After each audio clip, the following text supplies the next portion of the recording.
Hello, lovely people. Today I want to talk about something that's really normal for Native American people, but also for hobbyists, whatever, Wild West interested people, whatever.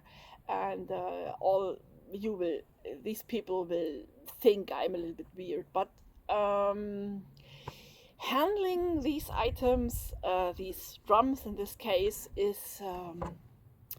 You see so many things when we do kids entertainments and decorations and whatever, and even movie decorations, where we hire out this stuff, these Native American items. I had seen so many crazy things. That's unbelievable. So I thought up to make a video about how to handle a hand drum. We had the case for a TV show where an actor was playing a shaman, and he should handle a drum. And when I saw them, I was there for giving them some instructions and bringing all the items with me that were needed, even the tipi and whatever. And I saw this later on, and I thought, ooh, it would be better you would have asked. So, because for me it's normal, but I saw that for everybody else it's not normal. So it's a little bit crazy for me to even think about this. But I thought up maybe to do a video about this because it seems that it's not normal for other people. So this is a hand drum. And this hand drum itself came from the Cree people from Canada. A friend brought it over. He was adopted in Canada and from a tribe, and he brought it over. And inside, you see, even with the ink pen, you see the name and even the tribe from the guy who owned it. The little ribbon here is just from me because we put it in a teepee somewhere for decoration. So I left the ribbon on. So on it, it consists of a wooden frame this here and rawhide. Rawhide is this what you see here. Rawhide is a material, it's rawhide, just cleaned up and then later on dried. When you have a wet rawhide, it's very flimsy, whatever. So it's yeah, it's not as stiff. It's when it's dry, but it dries and it shrinks, and this is a very interesting thing with rawhide. Rawhide is used in many cases, but especially in drums, because when you heat the drum up, when it does not sound good, you heat it up and it stretches much more, and the sound will become very good. So, yeah. When I normally do kids entertainment and whatever, you see quite often kids taking the drum like this and just clapping on with their hand, and this is so ridiculous, weird.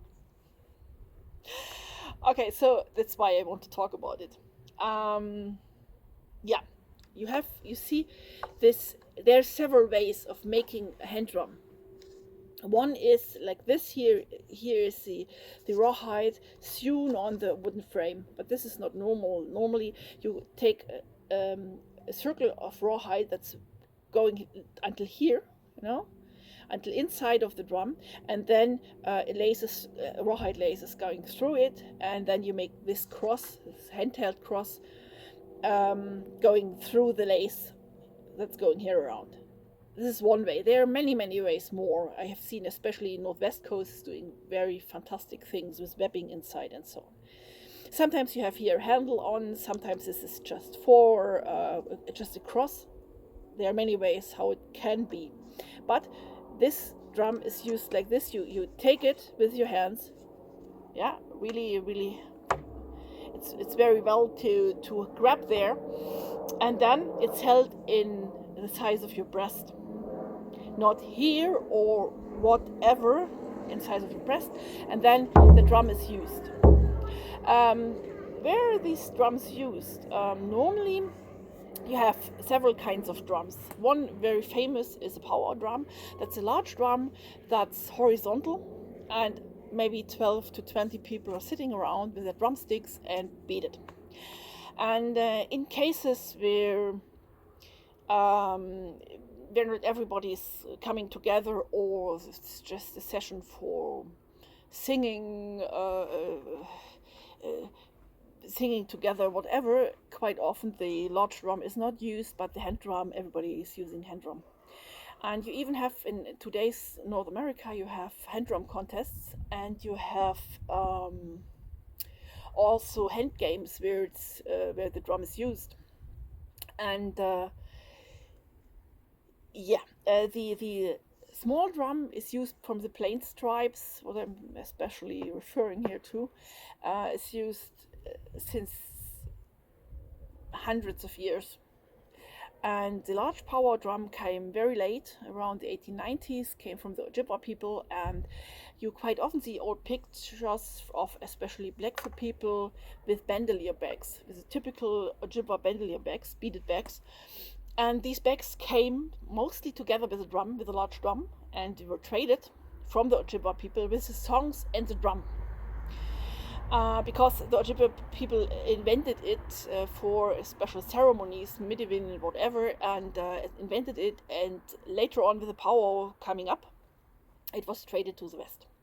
So the hand drum was way earlier, and it's hundreds of years old, and as I said, it's still used today. And please not clapping with your hands or whatever. You have a drumstick. Here it's willow, it's made by me, and it's woolen cloth on top and covered with leather, but it could also be fiberglass, whatever, and foam.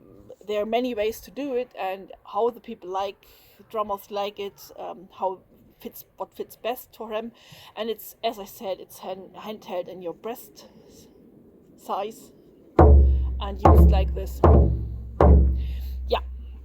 Hope it was a little bit interesting. Maybe not for the Native American people here. They are laughing at me.